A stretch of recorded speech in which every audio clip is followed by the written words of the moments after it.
పల్లా రాజేశ్వర్ రెడ్డిపై మరోసారి మండిపడ్డారు మాజీ మంత్రి station Ghanpur MLA Kadiyam Srihari. Party ఫిరాయింపులను ప్రోత్సహించింది బీఆర్ఎస్ కాదా అని ప్రశ్నించారు. 10 ఏళ్ల బీఆర్ఎస్ పాలనలో 36 మంది ఎమ్మెల్యేలను పార్టీలో చేర్చుకున్న విషయం పల్లా రాజేశ్వర్ రెడ్డికి తెలియదా అని నిలదీశారు. సుప్రీంకోర్టు తీర్పుకు కట్టుబడి ఉంటారు.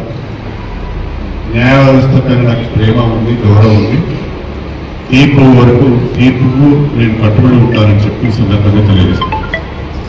కాకపోతే పల్లారాజేశ్వర రెడ్డి గారు ఇప్పుడే కొత్తగా రాజకీయాలకు రాలేదు. గతంలో 2 సార్లు ఎమ్మెల్సీగా చేశారు. ఇప్పుడు మన ఎమ్మెల్యేగా నాతో పాటు ఎన్నికయ్యారు. 10 సంవత్సరాలు బీఆర్ఎస్ ప్రభుత్వంలో వారు ఉన్నారు. కేసీఆర్ చుట్టే తిరుగుతూ ఉన్నారు. 10 సంవత్సరాల బీఆర్ఎస్ ప్రభుత్వంలో దాదాపు 36 మంది ఎమ్మెల్యేలను కాంగ్రెస్ పార్టీ, తెలుగుదేశం పార్టీ, వైఎస్ఆర్సీపీ అన్ని పార్టీలకు సంబంధించిన ఎమ్మెల్యేలందరినీ కూడా గంపగుత్తగా పార్టీని చేసి తన పార్టీలో చేర్చుకున్న సంగతి రాజేశ్వర రెడ్డి గారికి తెలియదని అంటున్నారు.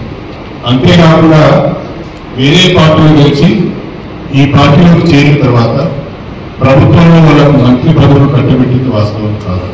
పార్టీ ఫిరాయింపులను పెద్ద ఎత్తున ప్రోత్సహించిన వారు, ఎమ్మెల్యే పదవికి రాజీనామా చేయకుండా వేరే పార్టీలో గెలిచిన వారికి మంత్రి పదవులు కట్టబెట్టిన వారు ఇవాళ ఫిరాయింపుల గురించి మాట్లాడుతున్నారు.